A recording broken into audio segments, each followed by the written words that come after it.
बघा, काही खास सण असलाच पाहिजे, एखादा मोठा कार्यक्रम असलाच पाहिजे, असं काहीच नाही.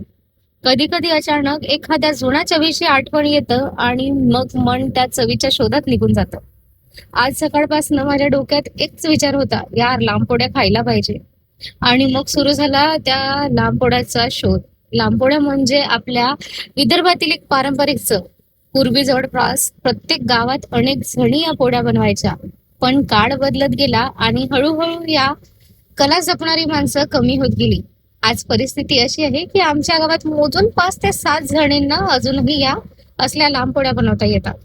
मग शोधता शोधता कळलं की इथे एक ठिकाण आहे. अजूनही तिथं गरम गरम त्या मटक्यावरच्या लांब पोळ्या मिळतात. बस मग काय, सरळ तिकडे पोहोचले. काय समोर गरम गरम लांब पोळ्या पाहिल्या आणि राहावलंच नाही. गाडीत बसल्यास तसाच खायला सुरुवात केली. चहा सोबत या लांब पोळ्या जी मजा असते ना, ते शब्दात सांगता येणार नाही. आणि जर का सोबत चिकन मटनचा रस्सा असला, आ हा हा, म्हणतात ना सुख म्हणजे नक्की काय, तर माझ्यासाठी हेच सुख आहे. मन तृप्त होईपर्यंत खायचं आणि बाकी जगात काय चाललंय खड्ड्यात जाऊ दे. कारण काही चव फक्त पोट नाही तर मनही भरून टाकतात. तुमच्यासाठी काय सुख आहे नक्की सांगा.